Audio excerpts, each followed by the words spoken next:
Bueno, hermanos, buenos días, feliz sábado, que Dios me los bendiga. Bueno, como siempre es un privilegio y un honor el poder compartir el estudio de la palabra de Dios. Después de que terminemos de cubrir esta serie de lo que es la plataforma, creo que vamos a empezar a estudiar un poco más con respecto a la experiencia y la historia del pueblo adventista y la luz que Dios ha ido revelando desde el 1844 a manera más profunda. Ahora lo único que estamos haciendo es cubrir la esencia de lo que es el firme fundamento de nuestra fe. Ok, voy a compartir con ustedes mi pantalla. Y ya hemos orado por el estudio de hoy, así que vamos a entrar directamente para estudiar. Empezando con una lista que nosotros habíamos compartido en el estudio previo. Ahora, sé que la parte número 2 que hicimos hace como casi, no, fue hace una semana, aún no está en el YouTube, pero lo estará pronto en nuestro canal para que ustedes puedan tener acceso a ello. Una vez que esté ahí, pueden ir a darle un vistazo para que puedan entender un poco más lo que se está hablando en esta tercera parte para aquellos que no han estado viendo toda la serie completa. Pero bueno, hemos hablado que el fundamento, ¿verdad? La plataforma en la cual nosotros tenemos nuestra fe fundamentada es Cristo Jesús. Él es la piedra angular. Estuvimos hablando sobre la experiencia del pueblo de Dios, de cómo es que es necesario para nuestra fe, ¿verdad? Saber cómo es que Dios ha ido guiando a su pueblo. Cubrimos algunos aspectos de lo que es los pilares de nuestra fe y habíamos hecho el comentario de que normalmente en el adventismo se mencionan 7 pilares: el santuario, la no inmortalidad de los impíos, la ley de Dios, incluyendo el cuarto mandamiento, el sábado, la fe de Jesús, que es la justificación por la fe, los 3 mensajes angélicos, que es Apocalipsis 14, las personalidades de Dios y de Cristo. Creo que mejor dicho es la personalidad de Dios y de Cristo. Creo que escribí eso mal. Y el testimonio de Jesús, que era el espíritu profecía. Pero hay 2 pilares más que casi nadie menciona, y la hermana White sí la menciona y les llama pilares, y es el bautismo. Ella incluso dice que es un pilar monumental, ¿verdad? Es un fundamento imprescindible. La cena del Señor también es un pilar de nuestra fe, y algo que habíamos estudiado en ese último estudio era la experiencia del pueblo de Dios y su deber son contados como pilar o tienen pilares, ¿verdad? Esta esencia. Y antes de seguir con el estudio, los llevo directamente a Testimonios para la Iglesia.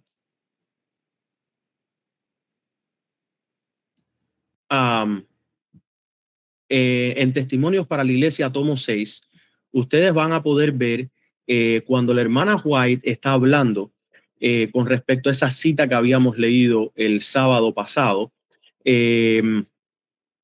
por la página 17.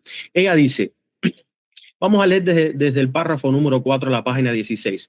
Todos están decidiendo ahora su destino eterno, menciona ella. Es necesario que los hombres se despierten para comprender la solemnidad del tiempo, la proximidad del día en que terminará la prueba humana. Se deben hacer esfuerzos decididos para presentar el mensaje para este tiempo de forma prominente ante la gente.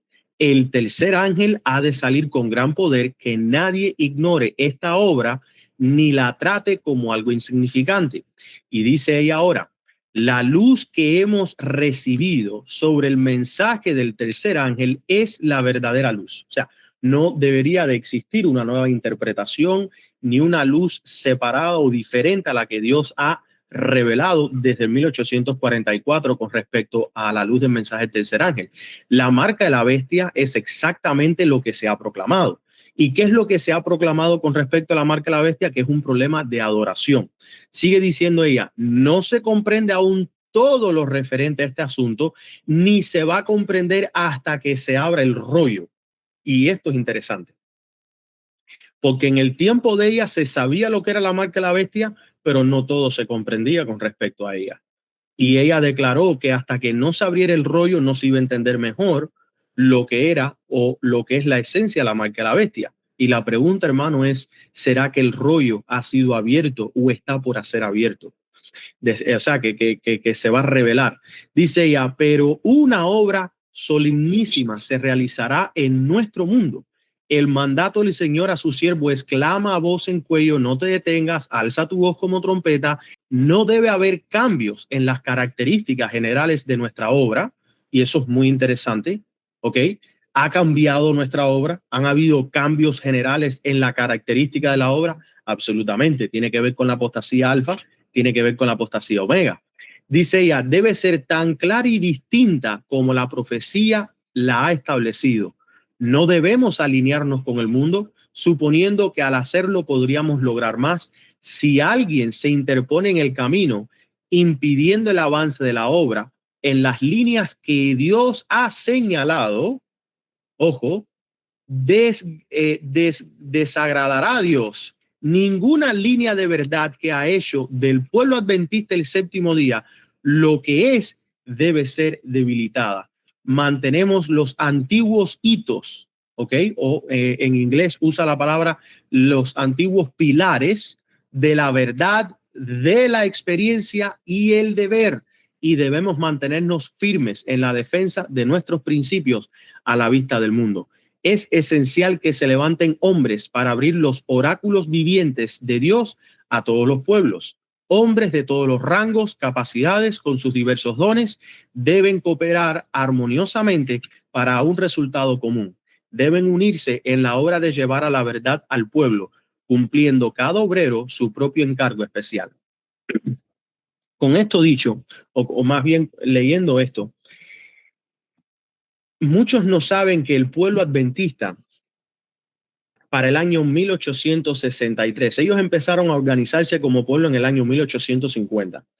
Para el año 1863 habían alrededor de un poco más de 3,000 miembros, 150 iglesias y alrededor de unas 11 o 12 asociaciones, o le diríamos hoy en día conferencias estatales.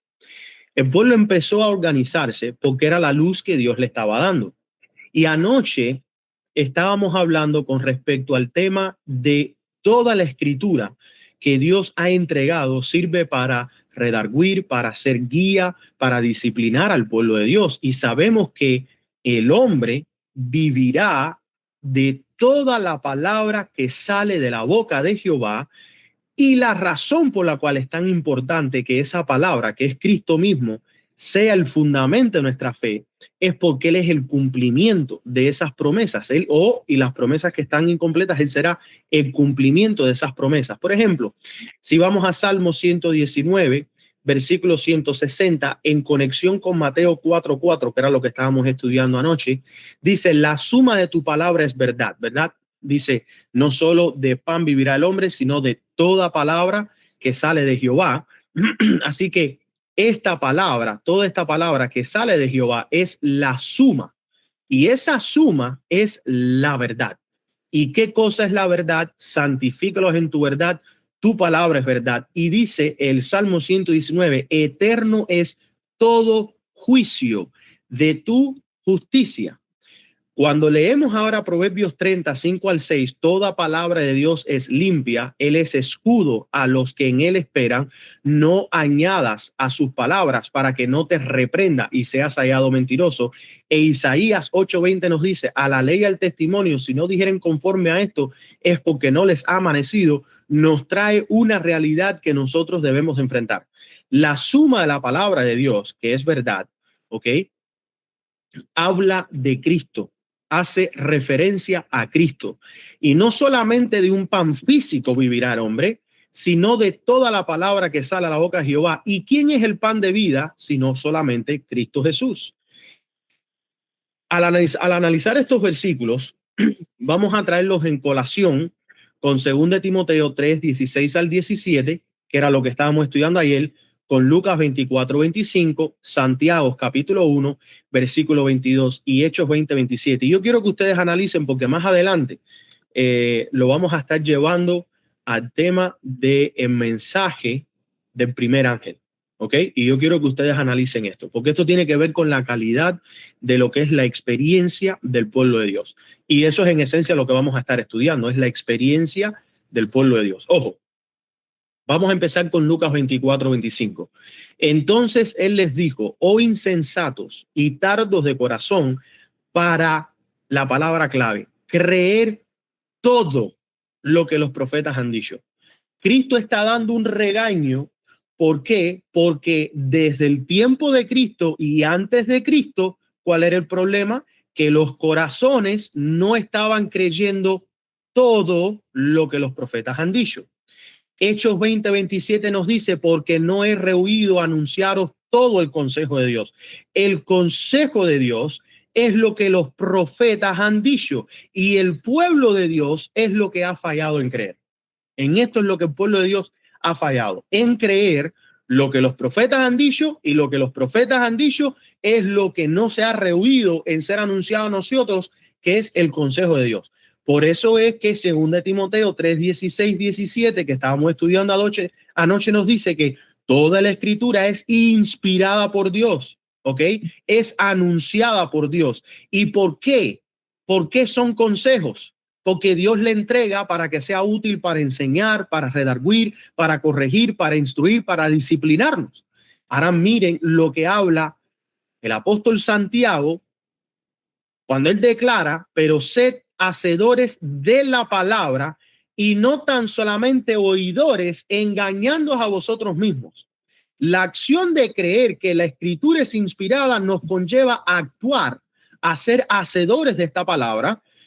Y no solamente escuchar, porque escuchar ese era el problema que Cristo estaba enfrentando en Lucas. Ellos escuchaban los profetas.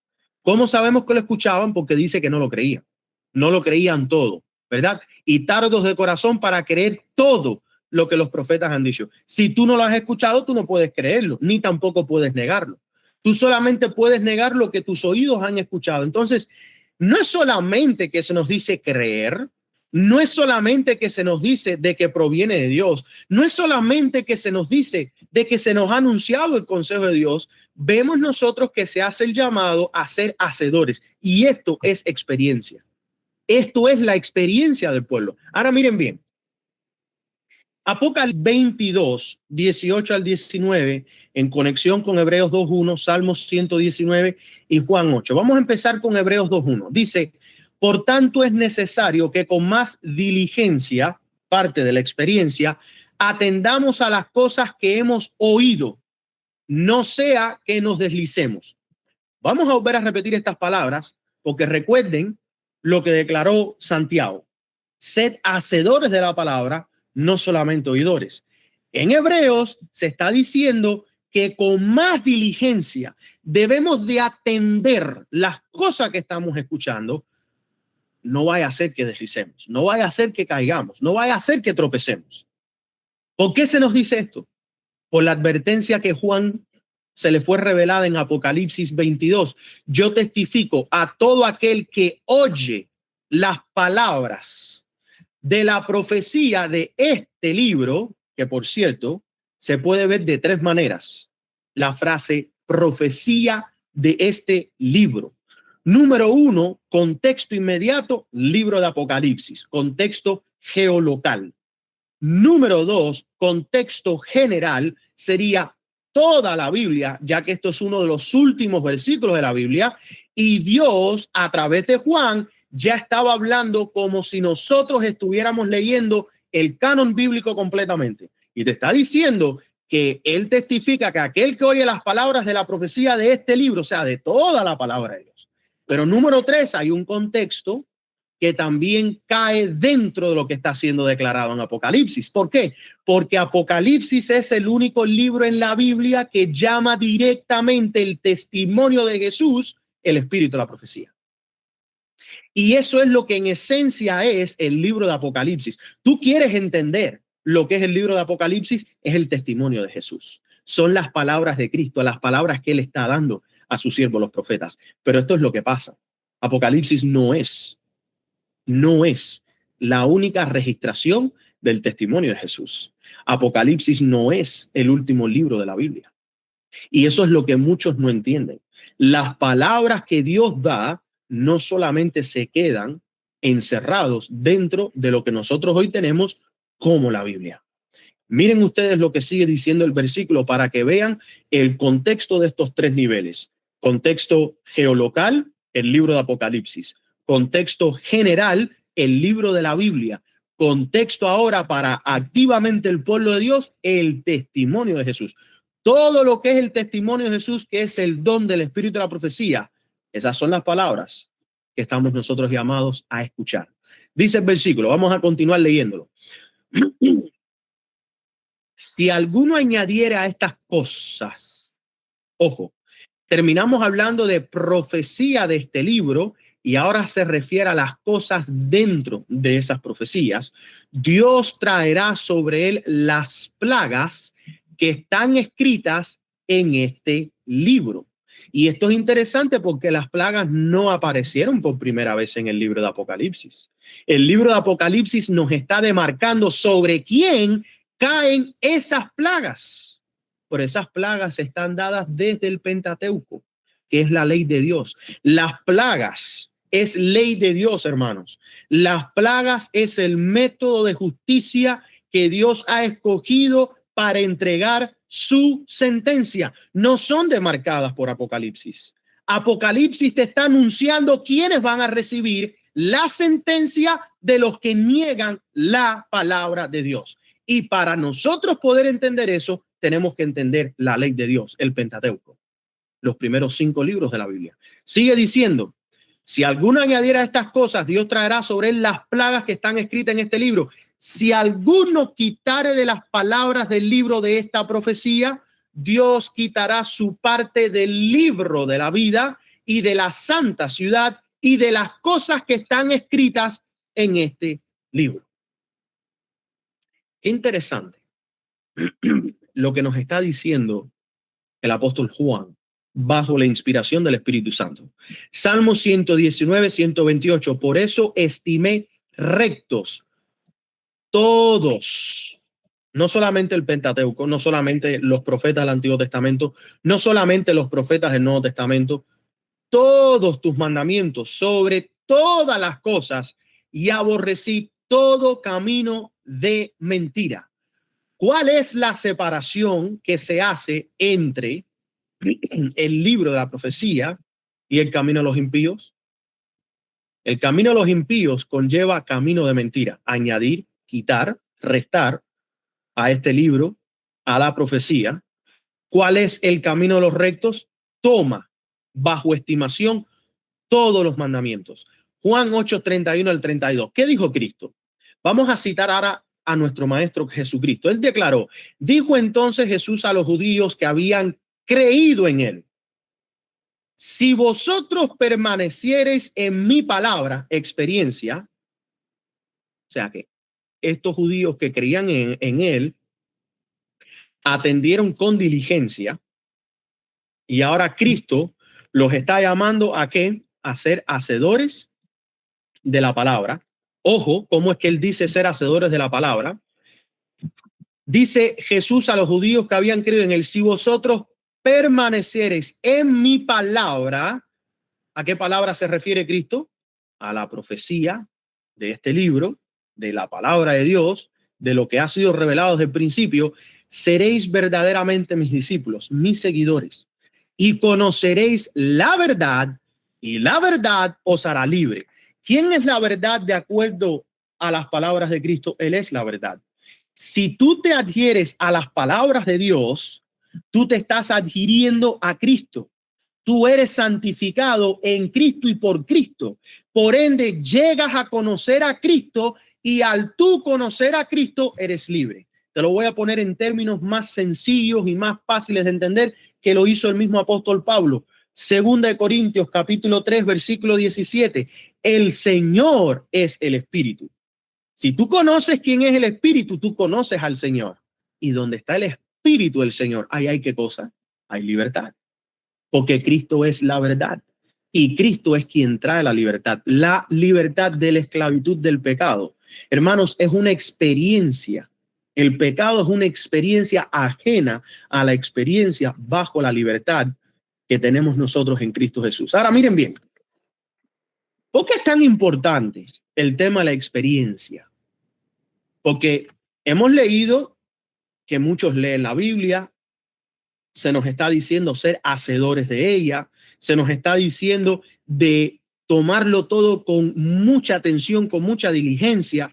Miren por qué es esencial estudiar el tema de la experiencia. Dice la sierva del Señor en el manuscrito número 9, página 253, párrafo 2. Ojo, no es la cantidad de personas que se adhieren a la verdad lo que importa, sino la calidad, la esencia de aquellos que abrazan la verdad. Vuelvo a repetir, no es la cantidad de personas que se adhieren a la verdad. ¿Cuántos han leído el libro de Apocalipsis? ¿Cuántos han leído la Biblia de tapa a tapa? ¿Cuántos han leído las instrucciones dadas por Dios a través de su sierva, la hermana White? Miles y millones de personas. Pero es que no estamos buscando cantidad. Y es interesante porque cuando se habla de la unidad, la gente lo que piensa cuando hablamos de unidad, ¿en qué cosa es? ¿En qué es lo que piensa la gente cuando se habla de unidad? Número, cantidad. No, no es cantidad, hermanos. Calidad. Son 5, son 5. Son 10, son 10. Son 30, son 30. De 20 millones, son 144,000, son 144,000. No es el número, es la calidad. Por eso es que Cristo habla en Mateo 7, 13 al 14 y él dice, entrad por la puerta estrecha. ¿Por qué la puerta es estrecha? Porque no puede entrar todo el mundo. Porque ancha es la puerta y espacioso el camino que lleva a la perdición, y muchos son los que entran por ella. La cantidad siempre se va por donde cabe. La calidad solamente tiene una sola entrada. Pero muchos prefieren estar en la cantidad que puede entrar por cualquier puerta. Pero Cristo declaró, estrecha es la puerta y angosto el camino que lleva la vida, pocos son los que la hallan. Ustedes saben qué fue lo que Cristo declaró con estas palabras, estrecha es la puerta y angosto el camino, experiencia. No son oidores de la palabra meramente, son hacedores de la palabra. Vamos a continuar. Dice ella, Review and Herald, 12 de octubre 1905. No tenemos nada que temer para el futuro, a menos que olvidemos la manera en que el Señor nos ha guiado y sus enseñanzas en nuestra historia pasada. Regresando a Apocalipsis, yo testifico, declara Cristo, todo aquel que oye las palabras de la profecía de este libro, esas palabras de la profecía de ese libro a la cual él se refiere, tiene que ver con la experiencia de cómo él ha guiado a su pueblo desde que Adán y Eva pecaron hasta que se consume el juicio de Dios y el pecado queda para la eternidad eliminado. No tenemos nada que temer. Cristo habló y él declaró, no temáis, no temáis muchedumbres, no temáis inmensas cantidades. No, eso no fue lo que él dijo. Él dijo, no temáis manada pequeña, angosto es el camino, estrecha es la puerta, solamente la calidad pasa por el filtro. Si no es calidad, no pasa. No temáis manada pequeña, porque a vuestro Padre le ha placido daros el reino. ¿Qué nos declara el apóstol Pablo? El apóstol Pablo declara en Romanos 9:27, también Isaías clama tocante a Israel, si fuere el número de los hijos de Israel como la arena del mar, tan solo el remanente será salvo. ¿Se volvió loco Pablo? ¿Acaso la promesa de Abraham no fue que iba a tener una descendencia como las estrellas en el cielo? Y sabemos que el pueblo de Israel era como la arena del mar, que no podía ser contada. Sí, pero el profeta Isaías bien lo declaró. Tan solo el remanente será salvo. Regreso a las palabras de la hermana White, que por cierto, hay muchos que dicen, hay muchas cosas que ella dice que no están en la Biblia. Eso es porque no has estudiado la Biblia. Porque el que estudia la Biblia ve el principio. Por ejemplo, la Biblia no dice, no es la cantidad de personas que se adhieren a la verdad lo que importa, sino la calidad, la esencia de aquellos que abrazan la verdad. Ella no lo dice de esa manera, pero sí te lo dice de otra manera. La Biblia enseña principios. Anoche lo habíamos hablado. Hay muchas cosas que no están abiertamente escritas en la Biblia, de tal manera que tú la hables y la puedes leer. Pero sí hay muchas cosas que están dentro de ella, que solamente cavando y buscando como tesoro escondido las encontrarás. La Biblia sí nos habla a nosotros que no se trata de cantidad, se trata de calidad. Lo declaró Isaías, lo declara Pablo. ¿Por qué el mensaje del clamor de medianoche del 1844 es tan esencial para nuestra experiencia? Y no se preocupen que lo vamos a estudiar juntos. En ese mensaje del clamor de medianoche, habían 5 esencias. Estaba la profecía de los 6,000 años, estaba la profecía de los 2,520 años, estaba la profecía de los 2,300 años, estaba la profecía de las 70 semanas, 490 años, y estaban todos los tipos de Jesús, que tiene que ver con su obra en el santuario.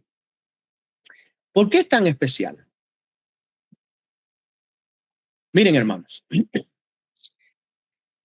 todas estas profecías que se encontraban en los diagramas de 1843 y después dadas por el Señor una vez más en el diagrama de 1850, todas las profecías eran evidencia hacia un evento. Cristo pasar del lugar santo al lugar santísimo. 1844. Y miren lo que dice la hermana White, qué fue lo que hizo este mensaje que fue predicado. Dice ahí en primeros escritos, vi una gran luz del cielo que brillaba sobre el pueblo de Dios. Ella vio una gran luz.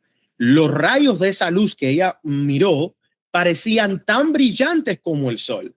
Y oí las voces de los ángeles que clamaban, he aquí el esposo viene, salid a recibirle.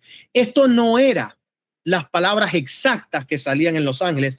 Estas son las palabras simbólicas que representan el clamor de medianoche. Es un mensaje, si me permiten,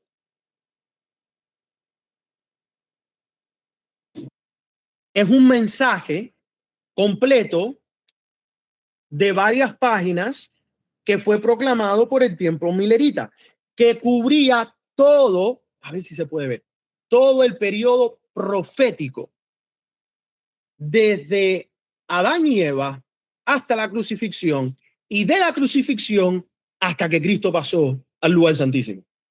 Todo.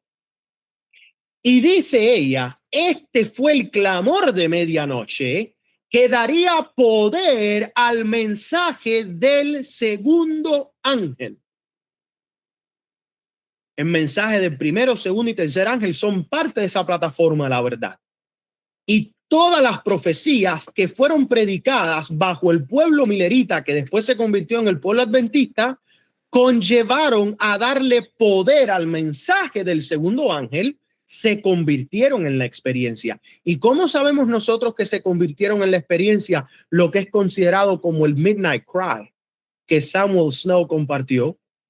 Porque en Habacuc capítulo 2, versículo 3 dice, aunque la visión tardara, aún por un tiempo, 1844, Cristo pasó al lugar santísimo. El 22 de octubre, 1844, empezó el día del Yom Kippur, el día de la expiación. Pregunta, hay una coma, vamos a detenernos. ¿Se ha acabado el día de la expiación? No.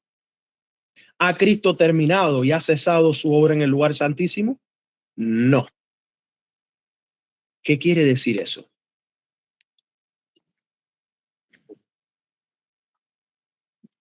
Quiere decir, hermanos, algo bien simple y sencillo que debemos de aprender.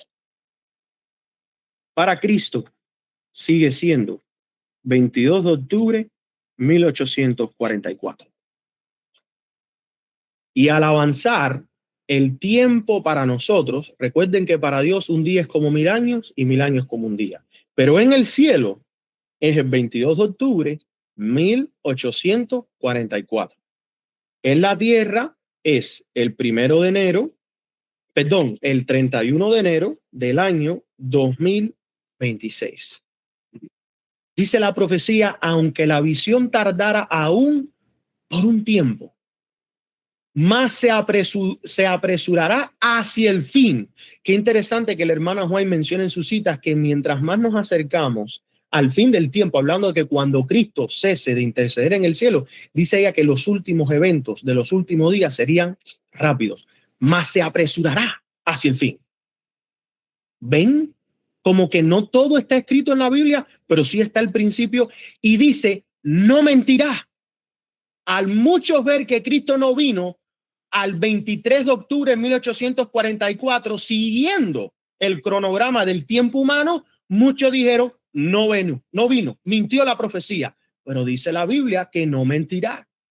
Y cuando Cristo cese de interceder y se acabe el día del Yom Kippur, 22 de octubre de 1844, que en el calendario de Dios es el día 10º del mes séptimo, ¿qué pasaba en el día 11? ¿Qué empezaba en el día 11 rápidamente después del Yom Kippur? La fiesta de las cabañas. ¿Y qué es lo que declara la hermana White que sería el tiempo de la segunda venida? El cumplimiento de la fiesta de las cabañas. So, cuando Cristo termine, cuando Él cese su ministerio en el cielo, siguiendo lo que queda como tiempo en el cielo, no en la tierra, sería la segunda venida de Cristo. Pero ¿cómo tú y yo vamos a saber el día y la hora si estamos en el 31 de enero de 2026? Dice, no mentirá, aunque tardare, espéralo, porque sin duda vendrá y no tardará. El pueblo adventista no fue entregado a buscar la fecha de la segunda venida de Cristo, porque cuando Cristo fuera a venir, el día y la hora de nuestro tiempo cronológico aquí en la tierra será anunciado. El Padre entregará el día y la hora. Pero ¿para qué estar buscando, poniendo fechas? Si se supone que todos los que han estudiado el mensaje, el clamor de medianoche, saben que Cristo viene para otoño.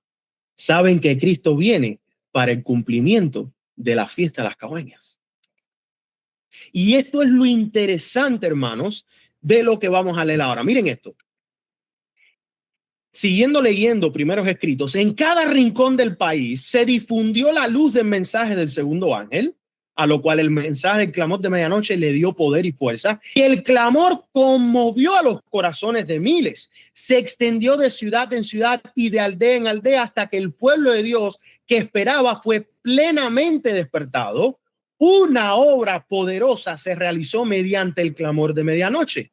El mensaje fue un llamado a la introspección que llevó a los creyentes a buscar una experiencia viva para sí mismos. Sabían que no podían depender unos de otros.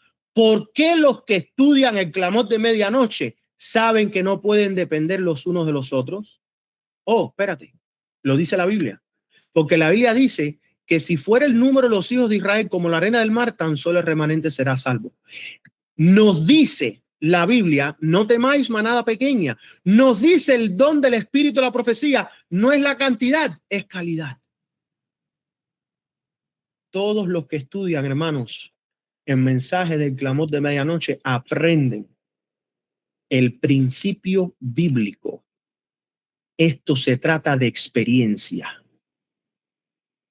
¿Y qué es lo que muestra la parábola, símbolo de Mateo 25? Las 10 vírgenes, 5 con aceite y 5 sin aceite. Muchos te dicen, el aceite representa el Espíritu Santo. No, representa la experiencia. Los que tienen al Espíritu Santo hacen preparación, viven por la experiencia, no dependen los unos de los otros. Pero los que leen y son oidores y no hacedores, no viven la experiencia. Cuando llegue el clamor, he aquí, el esposo viene, salid a recibirle. Las que hicieron preparación, levantan qué cosa, levantan sus lámparas y las encienden porque tienen qué cosa, experiencia. Y las que no, danos. ¿Cómo?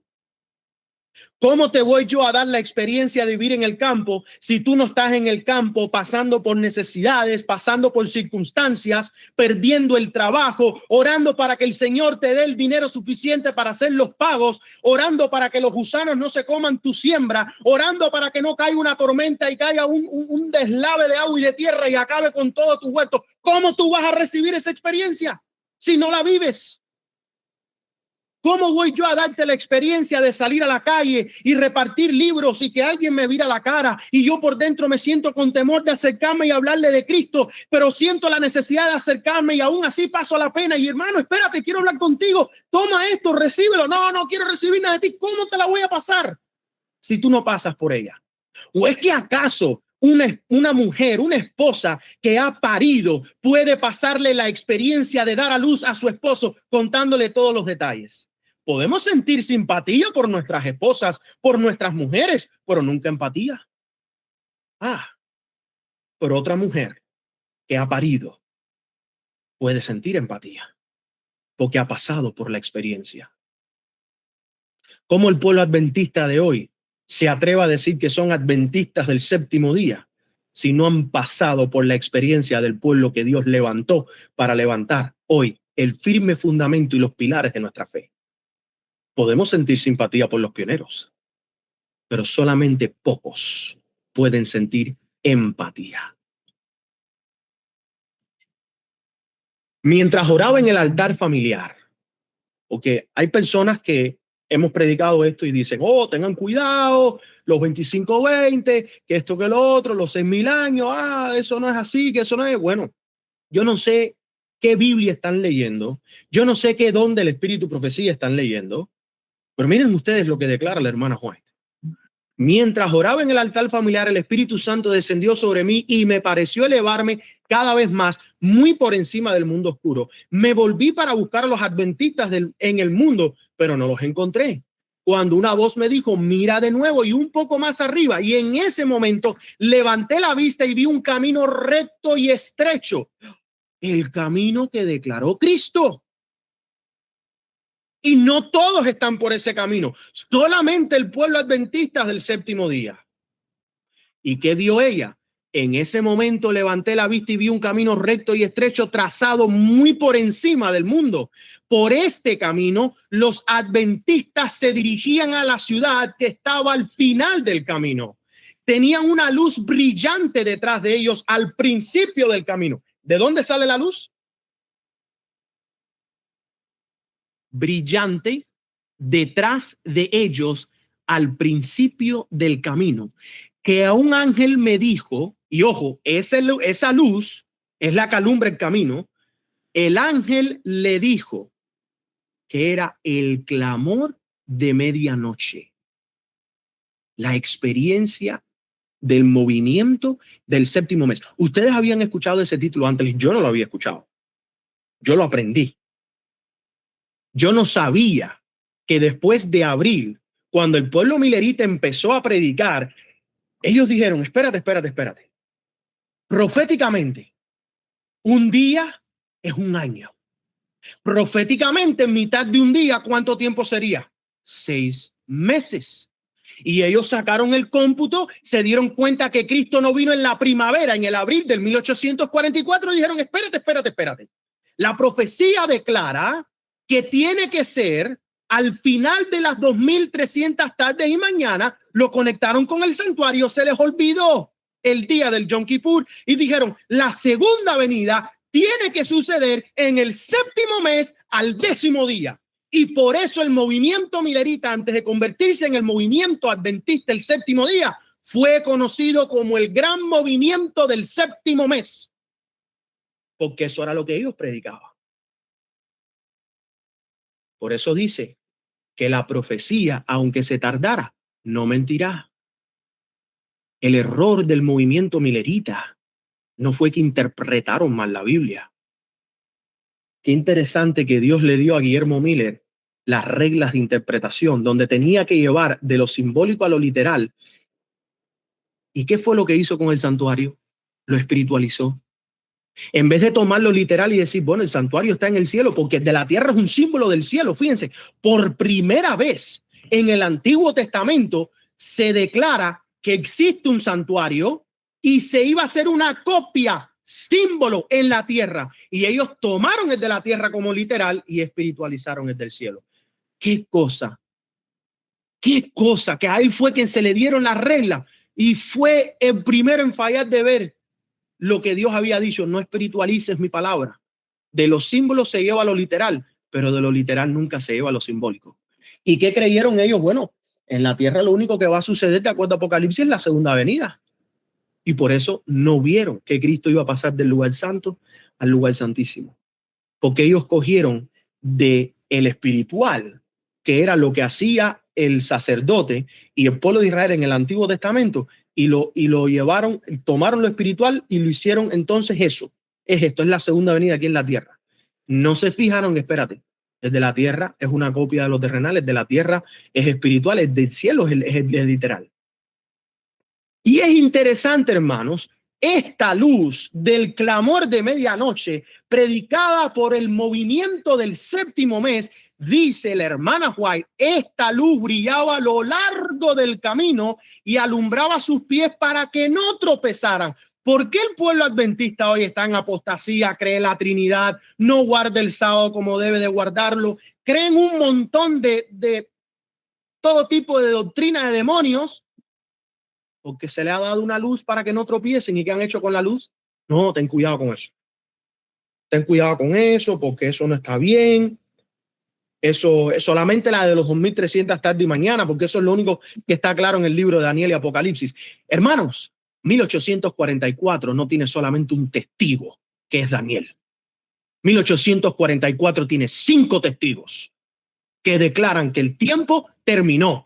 Cristo pasó del lugar santo al lugar santísimo. Empezó la obra que se estuvo anunciando desde que Adán y Eva pecaron. Cristo iba a venir, iba a morir, iba a resucitar y entraría en el cielo y empezaría a hacer una obra, y la obra que él empezó, él prometió terminarla. De eso no hay duda. Pero hoy el pueblo adventista no sabe ni en qué pierna están parados. Esa luz que brillaba a lo largo del camino alumbraba sus pies para que no tropezaran. Aquellos que estudian la experiencia del pueblo adventista no tienen en qué tropezar. Aquí no hay error, a menos de que te estés guiando por los preconceptos humanos.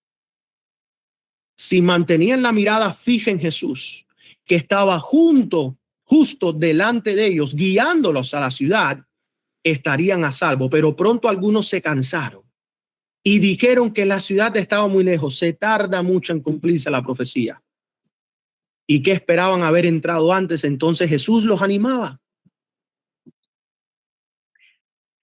Los iluminó alzando su glorioso brazo derecho, y de él surgía una luz que ondeaba sobre el grupo adventista y gritaron aleluya. Otros negaron precipitadamente la luz que los acompañaba, no la luz que Cristo dio. Y esto es interesante porque puede ser que esté equivocado con lo que voy a compartir, pero yo interpreto que esa luz que sale de su mano derecha, ese brazo derecho del evangelio, es la Reforma Pro Salud. Y es interesante que no se niega la Reforma Pro Salud, se niega la luz pasada.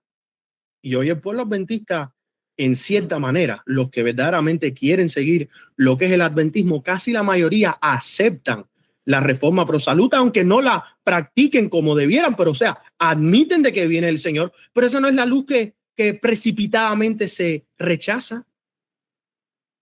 Cristo les entrega algo para animarlos, para darle fuerza. Toma esto. Cuando tú estás sediento, ¿qué es lo que tú quieres? Agua. Cuando tú estás hambriento, ¿qué es lo que tú quieres? Comida.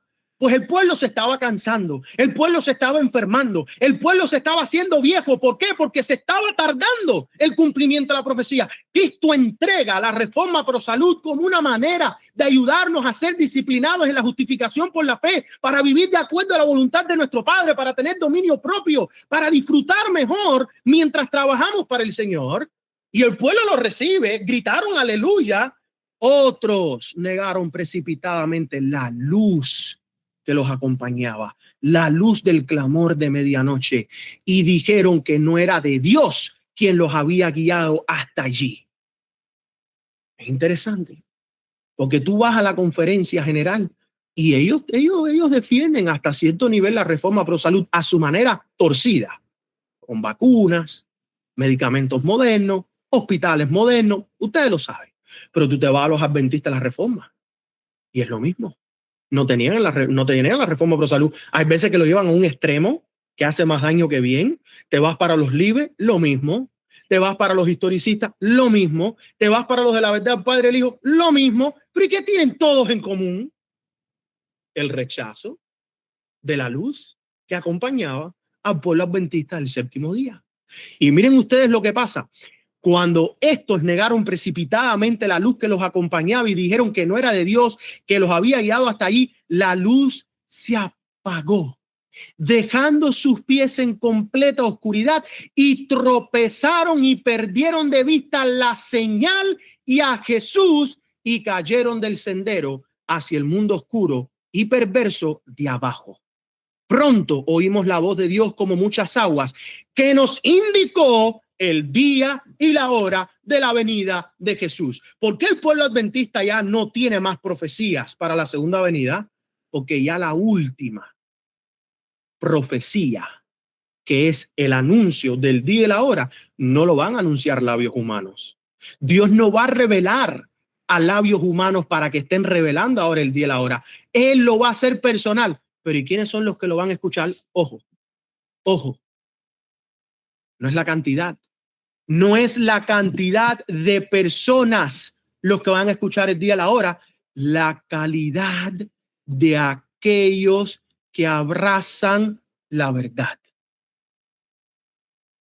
Cuando tú escuches a alguien tratando de decirte que ahora viene ley dominical y que en tal año y en tal fecha y entonces después va a venir esto y que tal y que va a venir la segunda venida y que si es 2031, que si es 2027, no me vengas a preguntar a mí si tú los debes de escuchar.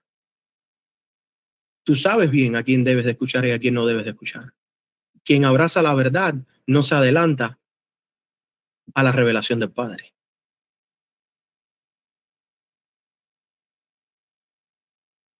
Dice ella, los santos vivos, 144,000 en número, reconocieron, porque ellos reconocen la voz de Dios, experiencia. Reconocieron y entendieron. Aquí ella está sacando de Daniel capítulo 12. Los entendidos, ¿qué cosa? Entenderán. Mientras que los malvados pensaron que era un trueno y un terremoto. ¿Qué es lo que pensaron los malvados? Que el día y la hora era un trueno y un terremoto. Ellos pensaron que era un evento de la tierra, algo que tenía que ver con la tierra, un ruido sin sentido. El pueblo de Dios claritamente escuchó la voz de Dios. Cuando Dios anunció el tiempo, derramó sobre nosotros el Espíritu Santo y la gloria de Dios como el de Moisés al descender del monte Sinaí.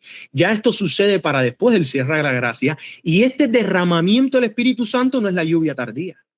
Esta es la doble porción que pidió Eliseo, perdón. La doble porción que pidió Eliseo. Dios derrama su espíritu de tal manera que en otras partes ella dice que nuestros rostros están brillando.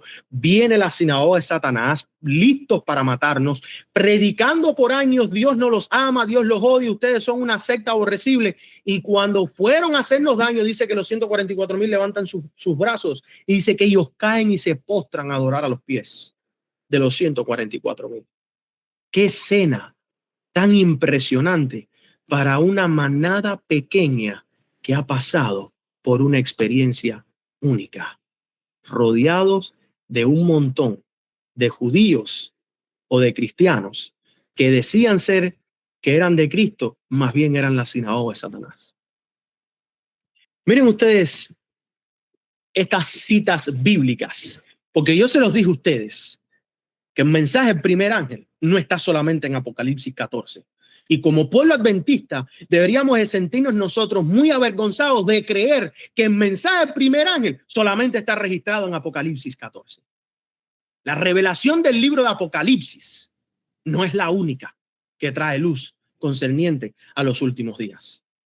¿Qué dice Isaías 21:9? He aquí viene un carro de hombres, un par de jinetes, y respondió diciendo: cayó Babilonia, y todos los ídolos de sus dioses quebrantó en tierra. ¿Qué es lo que dice el mensaje del primero, segundo y tercer ángel? Que nosotros vemos que después sucede con el cuarto ángel, Apocalipsis 18. Otro ángel le siguió diciendo: ha caído Babilonia, aquella gran ciudad, porque ha hecho beber a todas las naciones del vino del furor de su fornicación. ¿Qué cosa es el vino de la Babilonia? Son los ídolos. ¿Y qué son los ídolos? ¿Cuáles son los ídolos en tu vida? Miren lo que dice Jeremías 51, 6 al 7. Huid de en medio de Babilonia y salvad cada uno su vida. No perezcáis a causa de su maldad, porque este es el tiempo de la venganza de Jehová. Le dará su pago. Y pasó un ángel por en medio del cielo, declarando el evangelio eterno, y declaró con gran voz: temer a Dios y darle gloria. La hora de su juicio ha llegado. El tiempo de venganza de Jehová ha llegado. Por ende, salid de ella, pueblo mío, para que tú salves tu vida, huyes de la Babilonia y no participes, no perezcas por su maldad. El mensaje del primer ángel es lo que enciende el motor de la experiencia de los adventistas del séptimo día. ¿Y qué está encontrado dentro del mensaje del primer ángel? No es solamente el único Dios verdadero, no es solamente la ley de Dios. Incluye la justificación por la fe. Incluye el mensaje de 1844, Cristo pasando el lugar santo al lugar santísimo. Esa es la hora del juicio. Incluye todos los pilares de nuestra fe. El momento ha llegado. ¿Cuál fue el mensaje de Juan el Bautista? Ustedes lo estudiaron en la lección de escuela sabática. El mensaje de Juan el Bautista fue: arrepentíos, porque el reino de los cielos ha llegado. ¿Y cuál es el mensaje adventista? Arrepiéntete, porque la hora del juicio ha llegado. Y es interesante, qué interesante que la hermana White dice que Juan el Bautista vino bajo el poder y el espíritu de Elías para predicar el mensaje que él predicó.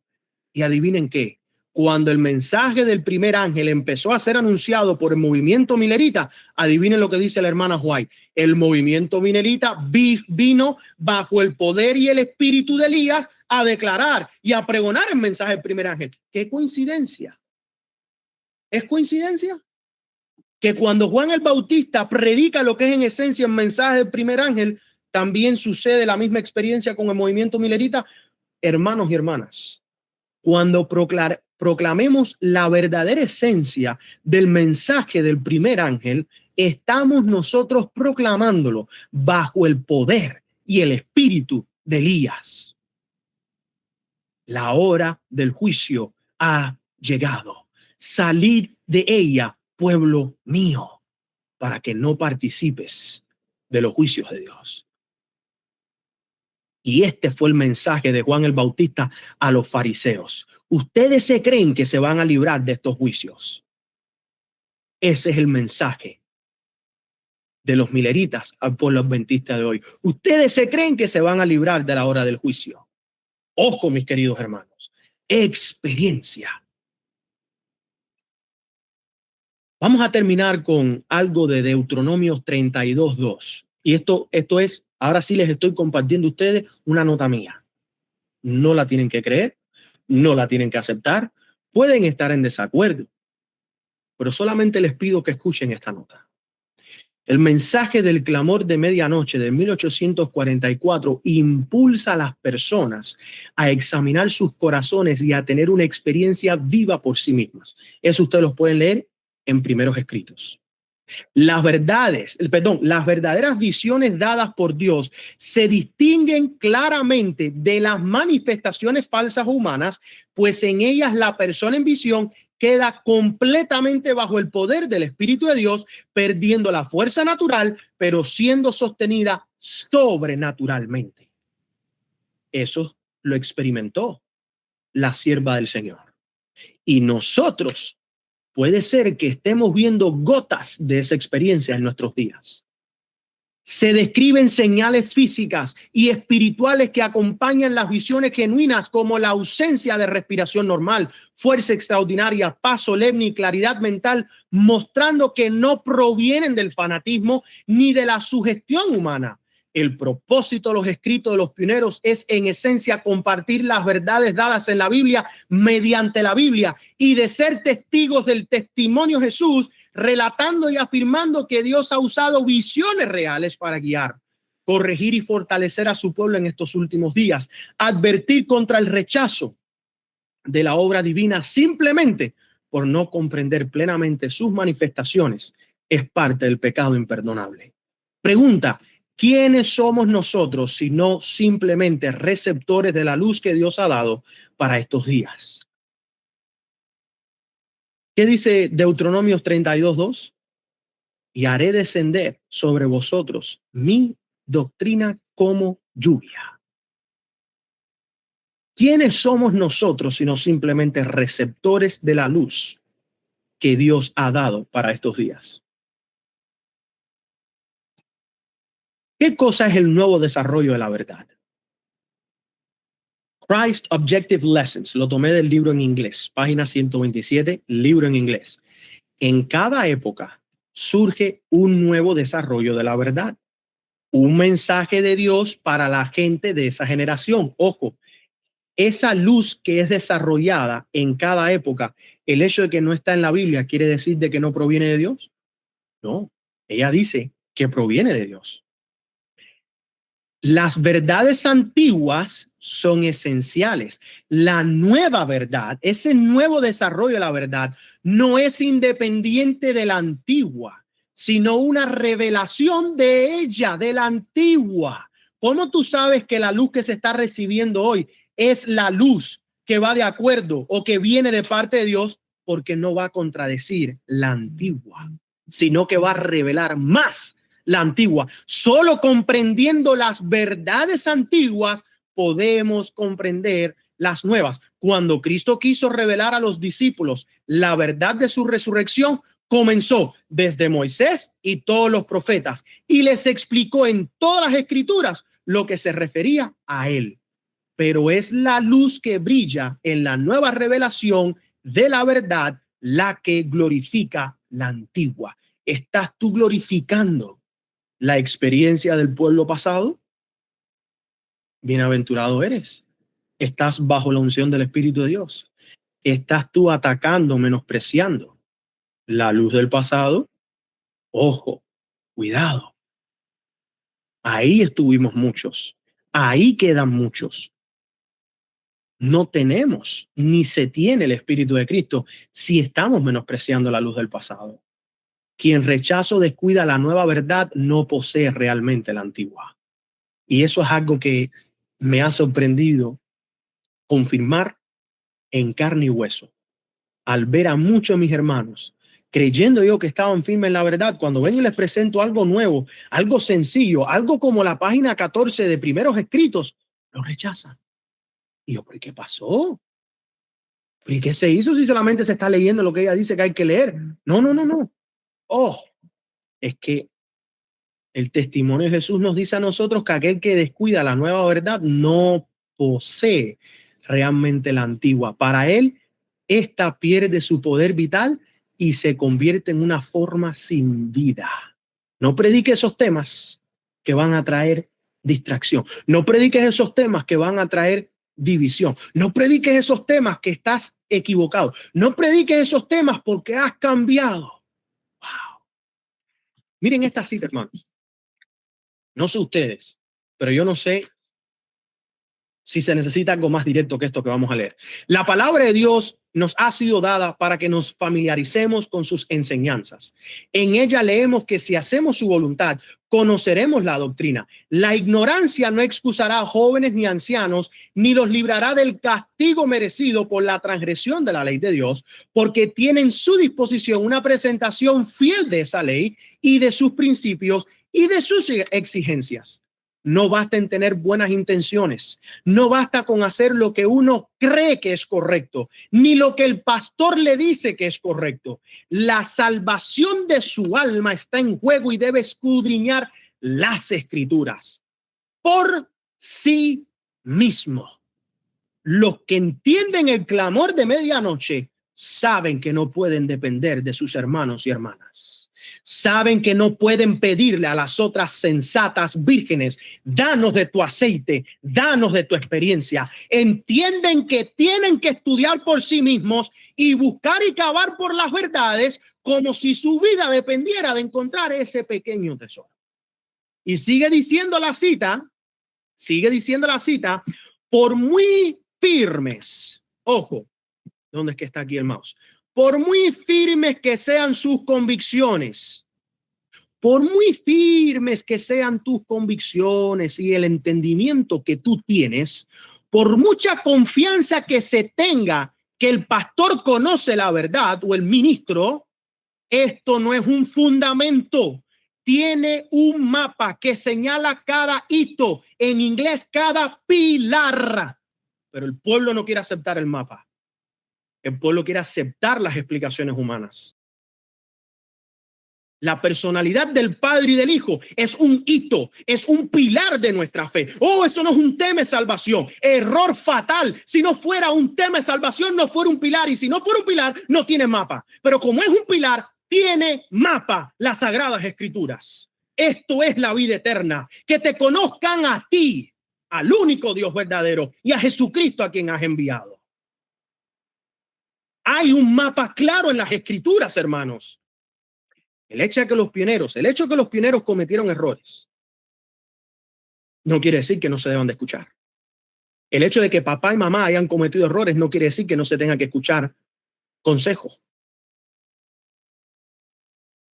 Hay que escuchar consejo. Hay que escuchar más y hablar menos. Tenemos una boca y 2 orejas. Debe escudriñar las Escrituras de rodillas, mañana, tarde y noche. La oración debe ascender desde lugares secretos y una oración continua debe brotar de su corazón para que Dios lo guíe a toda la verdad. El Padre y el Hijo no es toda la verdad, es parte de la verdad.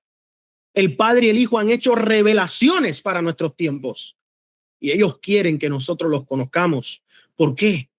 La única gloria del hombre es, dice Dios, que me conozcan y que me entiendan. Si Dios declara que la vida eterna depende de esto, es porque hay un mapa en las Escrituras. Él no te va a decir, llega al cielo y tienes que ir sin GPS y tienes que ir sin mapa, sin tú saber en dónde queda y cómo llegar. Dios no funciona de esa manera. Eso fue Signs of the Times, julio 17, 1884. Y vamos a leer 6 párrafos porque esta es la última cita para terminar el estudio. Sigue diciendo ella ahora 4 párrafos más adelante en el párrafo 6. Examinará usted, querido lector, críticamente las razones de su fe a la luz de la ley y el testimonio. Satanás tiene muchos caminos secundarios. No lo dice ella, pero lo voy a decir yo. Satanás tiene muchos atajos. Tiene muchos atajos. Dice que Satanás tiene muchos caminos secundarios sembrados de flores tentadoras que conducen directamente al camino ancho que lleva a la muerte y al infierno. Nuestra única seguridad reside en el camino de la obediencia. Te lo digo en otras palabras, en la experiencia de la obediencia. Los hombres no pueden seguir sus propios deseos y obrar correctamente. No solo ponen en peligro sus propias almas, sino que con su ejemplo también ponen en peligro a otros. Sigue diciendo ella. 4 párrafos más adelante, párrafo 10. El Señor envió a Samuel al rey Saúl con un mensaje especial. Ve, le dijo: y ataca a Amalek y destruye por completo todo lo que tienen, sin perdonar a nadie, sino mata a hombres y mujeres, niños y lactantes, bueyes y ovejas, camellos y asnos. Saúl fue fiel y celoso al cumplir parte de su misión. Muchos hoy ministros de hoy en día son fieles y son celosos, no lo niego, a cumplir fielmente, no lo niego, pero parte de la misión. Derrotó a los amalecitas con una gran matanza, pero antepuso la voluntad del pueblo al mandato de Dios. ¿Qué era lo que el pueblo le pedía? Oh, nosotros lo vemos de esta manera, nosotros lo interpretamos de esta manera, nosotros lo creemos de esta manera, nosotros queremos que sea de esta manera. Lo mismo que pasó en el tiempo de Saúl es lo mismo que está pasando hoy. El rey Saúl no necesitaba de apoyo financiero. Ya Dios lo había puesto en la posición que lo había puesto. Ya Dios había cubierto las necesidades de él y le había dado mucho más de lo que si acaso él merecía. ¿Por qué fue que Saúl respondió entonces al llamado del pueblo? Porque se le olvidó que quien sostiene no es el hombre, sino Dios.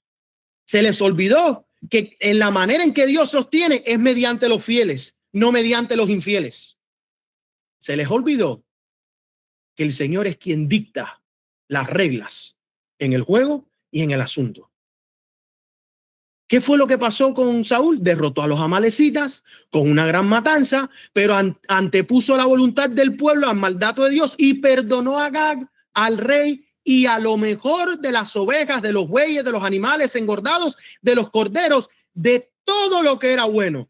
Pablo habla, todo me es lícito, la palabra lícito es todo me es permitido, pero no todo conviene. Todo es permitido, querido hermano. ¿Tú quieres desobedecer a Dios? Es permitido desobedecer a Dios. ¿Te conviene? No. ¿Podía el rey Saúl hacer lo que él hizo? Él podía, claro que sí. Libre albedrío, decide y haz como tú entiendas. ¿Te conviene? No. Miren lo que sigue diciendo ella con respecto al tema de Saúl. El Señor ordenó a Saúl a que destruyera por completo a los pecadores amalecitas y luchara contra ellos hasta que fueran exterminados. El Señor sabía que esta nación malvada, de ser posible, borraría su pueblo y su culto de la faz de la tierra. Y por esta razón había ordenado que incluso los niños pequeños fueran eliminados. Pero Saúl había perdonado al rey. ¡Qué cosa tan tergiversada! Mataste bebés y perdonaste a un hombre inicuo.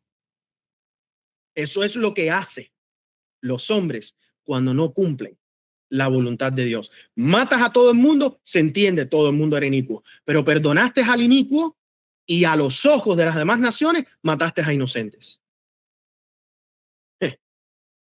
La obediencia parcial trae grandes consecuencias. Saúl había perdonado al rey, el más malvado y despiadado de todos, uno que había odiado y destruido al pueblo de Dios y cuya influencia había sido la más fuerte para promover la idolatría. Y seguimos leyendo en los próximos párrafos de este escrito. Saúl creyó haber cumplido con todo lo esencial de lo que el Señor le había ordenado. Quizás incluso se jactó de ser más misericordioso que su creador, como hacen algunos incrédulos en nuestros días. No son palabras de Yeser.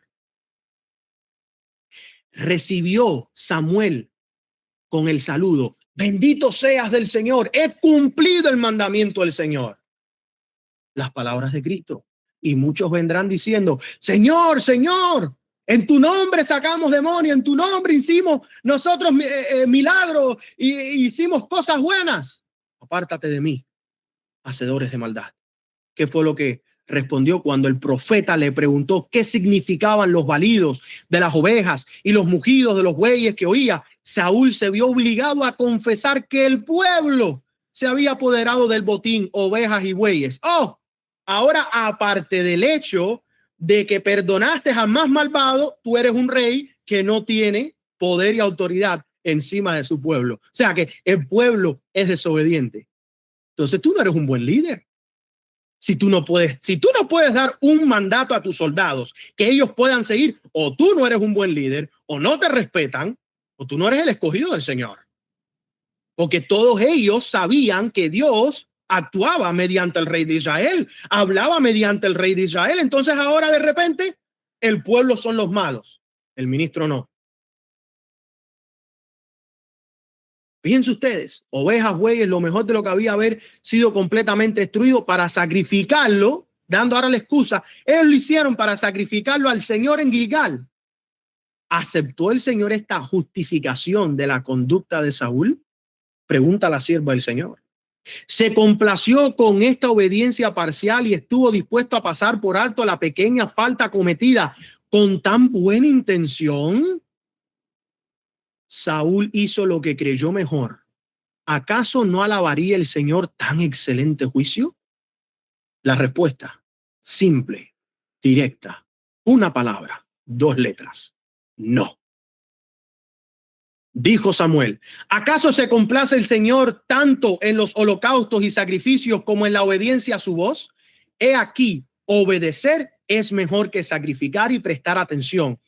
Prestar atención es mejor que la grasa de los carneros, porque la rebelión es como el pecado de la hechicería y la obstinación es como la iniquidad y la idolatría. Por cuanto has rechazado la palabra del Señor, Él también te ha rechazado como rey.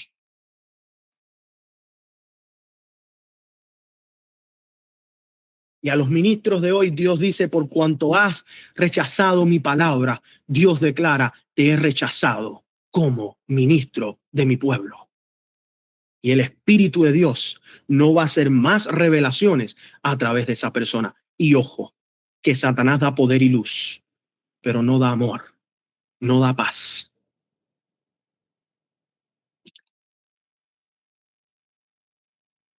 Estos ejemplos, sigue diciendo ella, muestran cómo Dios considera a su pueblo que profesa ser suyo cuando obedece solo una parte de sus mandamientos, mientras que en otros aspectos sigue un camino de su propia elección.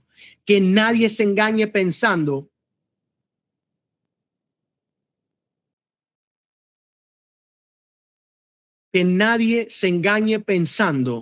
que algunas de las exigencias de Dios no son importantes. Él lo ha puesto en su palabra.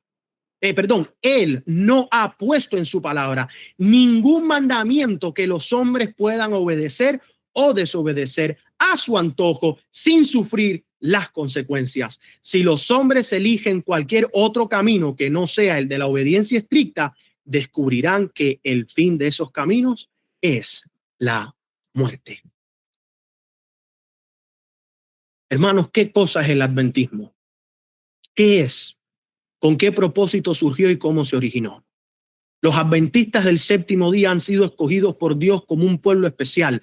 Él los ha hecho sus representantes y los ha llamado a ser embajadores de la obra final de la salvación. Se les ha confiado la mayor riqueza de verdad jamás encomendada a los mortales, las advertencias más solemnes que Dios ha enviado jamás al hombre para que las compartan al mundo. Otra cita, a los adventistas del séptimo día se les ha encomendado una obra de la mayor importancia, la proclamación de los mensajes del primer, segundo y tercer ángel. No hay otra obra de tanta trascendencia. No deben permitir que nada más acapare su atención. La piedra que desecharon los edificadores ha venido a ser la piedra angular. Muchos dicen creer que Cristo Jesús es el Hijo de Dios, pero rechazan lo que sale de la boca del Hijo de Jesús. Del Hijo de Dios, que es Cristo Jesús.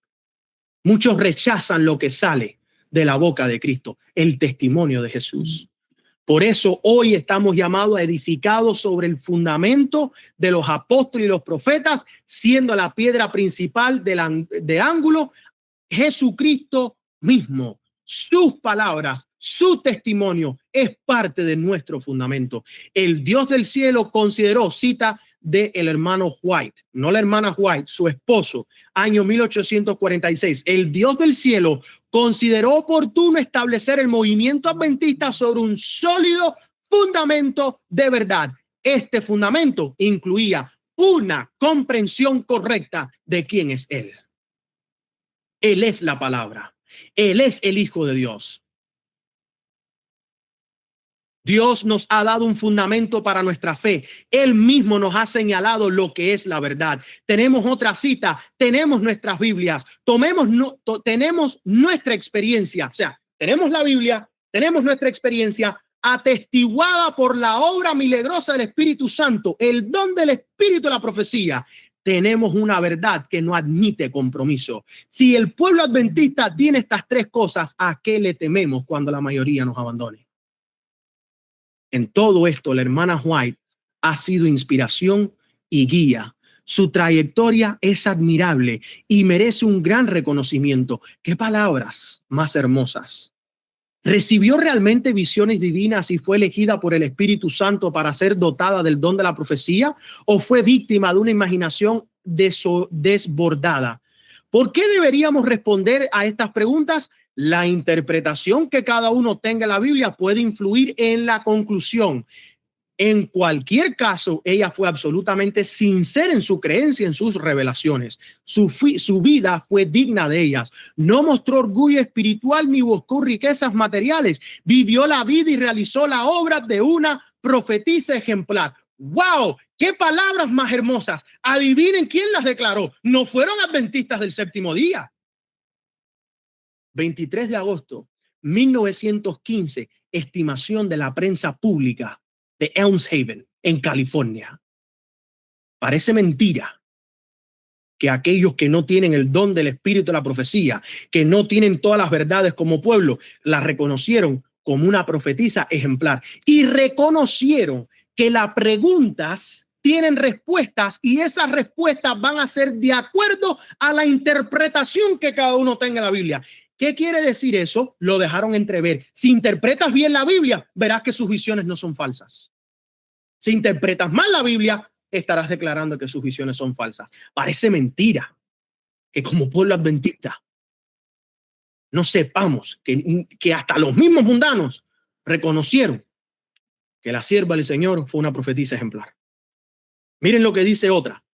La vida de la señora White es un ejemplo digno de ser imitado por todos. A pesar de su educación limitada y de haber padecido mala salud durante la mayor parte de su larga vida, nunca flaqueó, sino que durante 72 años llevó y predicó el mensaje de Jesucristo, tal como ella lo entendía, hasta los confines de la tierra. Fue una discípula humilde y devota de Cristo y siempre se dedicó a hacer el bien. Sus escritos se han publicado en libros, periódicos y revistas. Era venerada por todos los miembros de la Iglesia Adventista del Séptimo Día y honrada y respetada por todos aquellos que aprecian la nobleza de una mujer consagrada al servicio desinteresado para el progreso y el bienestar de la humanidad. Su muerte marca la partida de otra destacada líder del pensamiento religioso, cuya vida de casi 90 años estuvo repleta de buenas obras, palabras amables y fervientes oraciones por toda la humanidad. Me perdonan con todo el corazón y el amor que le tengo a todos mis hermanos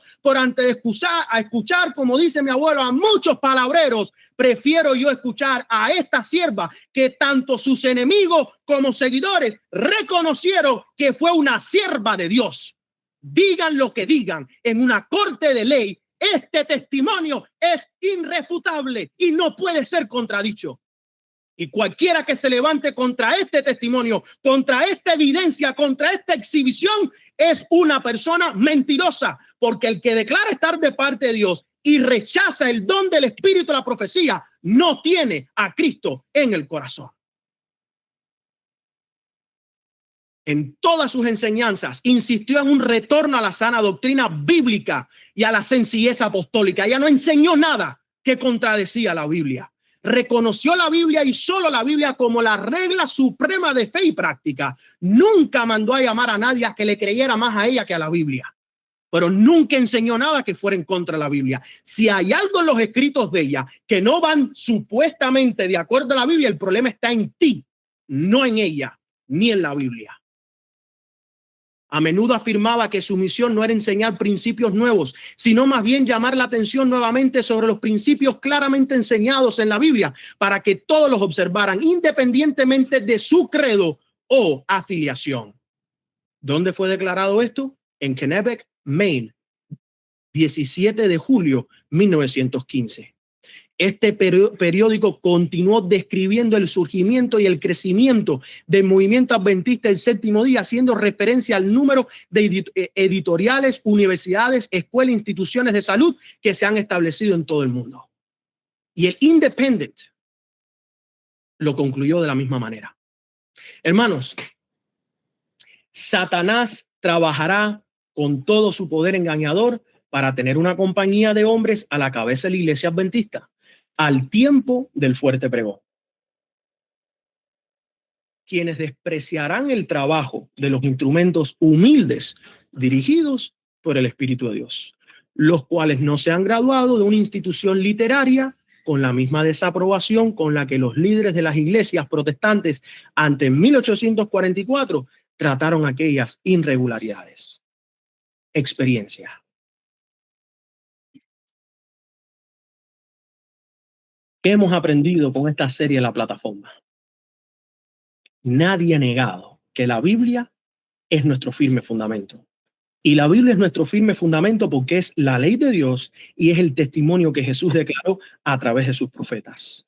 Pero no cierra el canon bíblico con Apocalipsis. Y cualquiera que vaya a decirme que no debemos de estar leyendo el espíritu de la profecía o no debemos estar leyendo a los pioneros porque hay cosas en ellos que contradicen la Biblia, me parece que esa persona no ha pasado por la experiencia que la sierva del Señor claramente demarcó, la cual debemos de conocer todos. No necesito ser un adventista del séptimo día para creer que la hermana White fue una profetisa del Señor. Te acabo de dar la evidencia de personas que no fueron adventistas del séptimo día y creyeron en ella. Que existan testigos de Jehová, metodistas, bautistas, católicos que no la conozcan, absolutamente. No es necesario que la conozcan. Porque aquí lo que hace falta conocer es el don que Cristo le da al pueblo remanente. El don del espíritu de la profecía, que se manifiesta bajo el poder del Espíritu de Dios y que ha estado tocando a los corazones de los hombres desde que Adán y Eva pecaron. Dios lo va a entregar en un escrito está físicamente para que entonces tú lo aceptes. Muchas veces Dios te va a despertar a las 3 de la mañana y te va a hablar y te va a decir, siga adelante, que este es el camino. Hermanos, manténganse aferrados a la roca eterna. Mantengámonos caminando en el camino hacia el cielo. No rechacemos la luz que alumbra el camino como pueblo. El clamor de medianoche. Y que el Señor nos dé fuerza y nos dé coraje. Y especialmente a nosotros los del ministerio, el clamor de medianoche. Que podamos nosotros por lo menos llegar a los pies y a las alturas de tal nombre que sentimos que Dios nos ha dado para levantar en este tiempo. Cuando escuchen ustedes el nombre del clamor de medianoche, no piensen en Yeser Alejo, ni en el pastor Cecilio Pérez, ni en Eugenio Alejo, ni en ninguno de los integrantes del clamor de medianoche. Yo quiero que sus mentes regresen a esa luz y a esa experiencia, porque para eso es que estamos aquí, para regresarnos a los viejos hitos, a las sendas antiguas y de levantar el estandarte que una vez Dios le entregó a sus siervos los profetas, a su pueblo escogido y a los santos que vivieron antes de nosotros. Nosotros meramente somos un instrumento, como lo es esta computadora para mí, como lo es el teléfono para mí. No somos nada importante, pero sí somos un método que Dios quiere usar para alcanzar a otros. Que Dios te ayude y te guíe y te guarde. Mi deseo, y se los digo de corazón, los quiero ver en el cielo. Amén. Amén. Preocupémonos cada uno por nuestra salvación y nunca dejemos de ir de nuestras vidas las palabras de Cristo. Amén. Amén. Una Amén. palabra. Dios te bendiga. Vamos a orar. Gloria a Dios, gloria a Dios. Padre amante que estás en los cielos, santificado sea tu gran, magnífico nombre, infinito por las eternidades. Somos un pueblo defectuoso, somos un pueblo lleno de pecado, lleno de errores. Pero Padre, en este momento, acercándonos a tu trono celestial, reconociendo que somos nada, nos aferramos a la promesa que tú enviaste a tu Hijo a morir por nuestros pecados. Amén, amén. Padre, hemos cometido errores en el pasado, pero bajo la autoridad que tú le has dado a tu Hijo y esa oportunidad que nosotros tenemos para acercarnos a tu trono mediante las obras de Él, pedimos perdón de nuestros pecados, limpieza completa en nuestros corazones. Amén. Transfórmanos mediante el poder de tu Santo Espíritu, que podamos ser un pueblo parado completamente, firmemente en el firme fundamento. Amén. Gloria a Dios.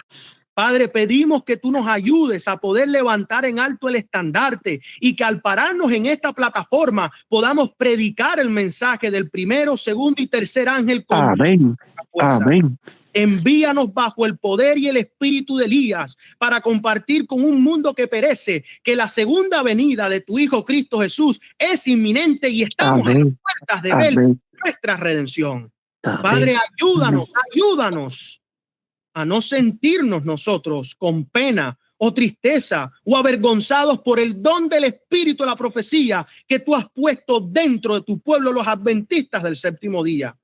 Que podamos nosotros levantar nuestra cabeza en alto y clamar hacia el cielo y aferrarnos a las promesas de tu palabra para que se cumplan en estos días. Amén.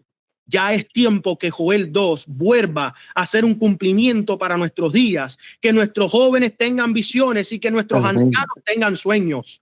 Padre, guíanos hacia la Canaán celestial. Cuídanos y protégenos. Envía a la vanguardia de tus santos ángeles a que vengan a defendernos en contra del enemigo. Amén. Estamos en guerra y estamos en el campo de batalla. Y ha llegado tiempo de levantar en alto este estandarte y que el mundo sepa que hay un pueblo adventista el séptimo día que proclama el mismo mensaje que tú una vez le diste a tus siervos los profetas y a tu pueblo santo que ha pasado al descanso. Amén. Te pedimos estas cosas en el nombre de Jesús. Amén. Amén.